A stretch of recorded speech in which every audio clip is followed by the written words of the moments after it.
Hey, this is Nick Edwards. We continue to talk to leaders and influence of the church, people who are equipping pastors and churches to be at their very best. Anthony, thank you so much for joining us. Yeah, brother. Appreciate you Thanks for being a having part of me. this. Tell me a little bit about who you are and what you do.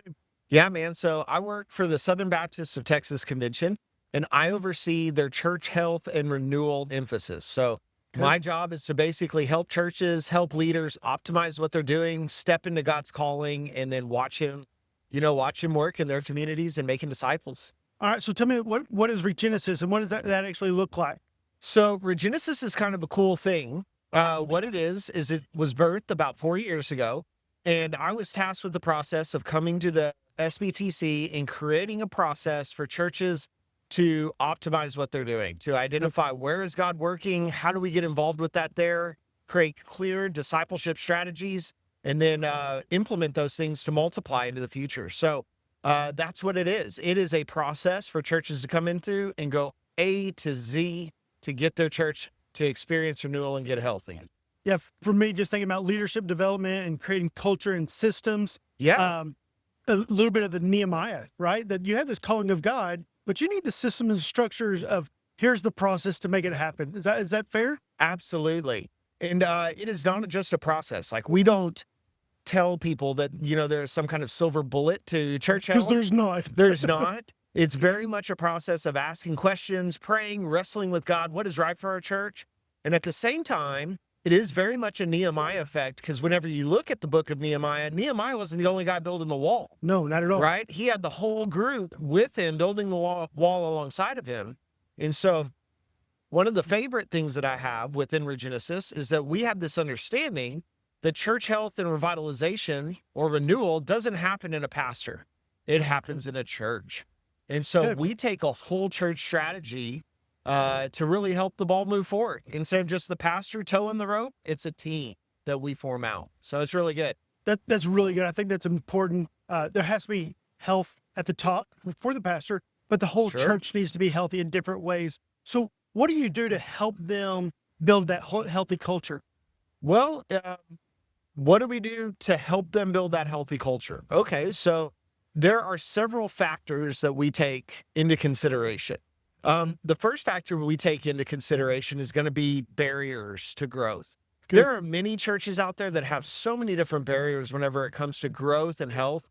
Sometimes that's, like material things, like a parking lot. There's not enough parking spaces. Or Sure. maybe it's a budgetary issue. Maybe they don't have enough money to carry out ministries or outreach or something like that. Sometimes it's a people issue.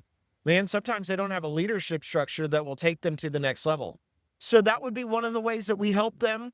Another way is also a spiritual issue. The spiritual environment of a church is huge. And if their spiritual environment is not healthy, then they will never get healthy. For example, I see a lot of pastors, what they do is they know they need to be doing things in order to be healthy. So like, for example, they need to be witnessing. And I'll see a lot of pastors, what they'll do is they'll go to like an evangelism conference or something like that. They'll get the latest evangelistic strategy. They'll come back to their church and then they'll implement that. And it's great for a minute. They'll go out there, they'll lead somebody to Christ, but then that new convert comes back to their church and that's where they have a problem. They haven't What do we do addressed now? the spiritual environment. Yeah. And so what happens is that new convert comes into the church and they're not welcomed. They don't know what to do with them. Like you said just a second ago, what do we do now? Right? They don't know what that spiritual environment looks like. And so whenever you don't address those things, the church can't thrive either. So barriers, spiritual environment, that's a big thing that we do to help them assess. Yeah. I think one of the things I teach is there's hurdles, barriers, Yes. things that you have to overcome. Yes. Then there's bottlenecks, things that slow you down. And then there's detours, things that take you places that you don't want to go. That's really And good. being able to identify the difference of those things. And so you're identifying these barriers that are stopping you or slowing you down from building something that's healthy, really fulfilling your calling. Yes. Yes. And so how do you help the pastor? How do you help the church to understand this is the problem that you're really facing? You think it's this or this or this, but here's kind of the heart issue that you're facing. So a lot of that, we help them discern where they're at in the whole Good. process. And whenever you help a church discern where they're at and where they should be, they are pretty quick to go, okay, we need something. And that something for them is going to be different depending on churches. So The Regenesis process, I work for the Southern Baptists of Texas Convention. In that convention, we have roughly almost 3,000 churches. Okay. Okay. Good. So we service churches anywhere between 5 people and 5,000 people. And so the answer that you're looking for there is not a singular one. Yeah. It's very much every church is unique. They're facing unique issues. They're facing unique problems. There are unique solutions that they need. And so just walking them through a diagnosis. What is right for your church? What's holding you back? What do we need to get to? So who is the church that needs to reach out to you and go, hey, we need some help? I would tell you all of them. Okay. And the reason why I say that is because when you look nationally at our convention right now, roughly 83% of churches are in plateau and decline. And that's a frightening statistic. Very scary. Really is crazy to think about. Absolutely. For any pastor out there that's wondering, do I fit into that statistic? You need to look at your baptism ratios, right? Okay, explain that a little bit further. So the baptism ratio right now is roughly 1 per 50. Okay. So 1 salvation per 50 church members. If that is the case, that is tragic. What are we doing? And that's just one statistic. There are many others out there that we can look at to kind of go like, But that's why an easy aren't one. we? That's just a real fast, easy, quick. What is our baptism ratio? How many people do we have church member wise? How many people salvations are we receiving a year? Good. What is that ratio? So that's plateaued and declined. The other scary thing is that in our convention right now, there's another around 10 to 13% that are in the stages of death and just don't realize it yet. Okay, what do you mean by that? What are the stages of death? How do they know if they're at that level? So in the stages of death, you're in 2 different stages. First one, right before death, is going to be a period of desperation. This is where the church gets super desperate. They're looking at their ministries and ministry is shrinking. Because they're not reaching enough people, they don't need as many programs that they had in the past. Because they're not raising up new people in their church, they're having a vacuum of volunteers. So here's what happens in the church of desperation.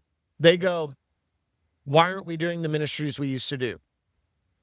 How can we do the ministries that we used to do? And there's no when they reason. ask that question, that's really a diagnostic question. Very they much. should really go, there's more going on here. Yes. The way that you know you're really in the period of desperation is you're desperate for a solution. You're willing to try anything, right? Even resurrect something that's totally dead. Okay. We used to do 2-3 week tent revivals out on the lawn of our church. That's great, but it probably doesn't work in the context of today's world. Yeah. So church is willing to go beyond, right? We're bringing back the flannel boards. Flannel boards were fun. I love the nostalgia of flannel. Yeah. But now you do a flannel board and kids are going like, what is this? What is going on? Okay, so it's this whole thing. They're willing to resurrect anything because they're desperate for it. The other thing is that they're making hires out of desperation. That's good. So we don't have a youth ministry. You know what we need to do? We need to hire a full-time youth guy. We don't have any young people in our church. So we need to hire a faithful pastor who's been here for 15 years and hire a younger guy. So he'll attract new young families. So it's this desperate act. So that's how you know you're in desperation. In death, you have a faithful few. You have structure. You may even have budget. You probably have a building, but there's no new life and there hadn't been. Yeah. Everybody's just holding on. So those are the 2 final stages.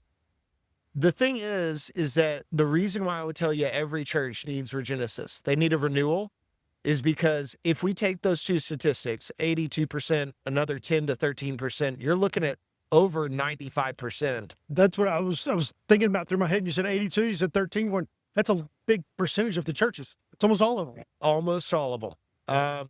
Roughly, we're looking at anywhere between 3 and 5% in a place where they're on a new trajectory, they're reaching people, and a large percentage of that is going to be church plans.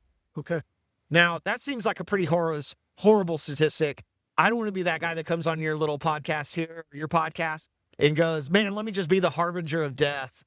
But, the thing is that with that, we need to understand we're not alone. That's good. We're That's all so in the same important boat, man. Every church needs to be working to share the gospel. Every church needs to be working to make disciples and build the kingdom for King Jesus. Yeah, because ultimately it is one body, one faith, one Lord, one baptism, right? That Amen. We're all one. And so making sure that we understand we are connected, that it is one body of Christ, and that we need to be growing together in that process. Yes. Yeah. Yeah. I like to say it this way too. There is no perfect church on this side of heaven. Absolutely We all not. got issues. We Yeah. just got to own our issues and figure out what God is calling us to do next. So what does this look like over the next couple of years? What do you think is so important about what you're doing and your team is doing for the churches? Well, I'll be honest with you, man. We're seeing what we're doing within the Regenesis process as working. Okay. I can tell you that there are churches that enter into that process, and we have had multiple rural, small churches in contexts where, people will look at it and say, that would never work there.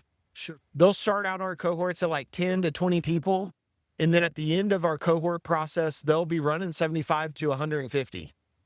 And That's it's incredible. like, well, Wow. all right, here Yeah. we go. Yeah. Won't God do it, right? Like, that's a thing. God is And amazing. do we believe that God is a God of abundantly more? I can do far more abundantly than all you can ask or think. Absolutely, man. And It's so good. he continues to blow us away through what he's doing in this. And so I can answer that question by telling you what we're doing right now. It seems to be working. Good. I And love God that. is moving through it. And so praise him for it.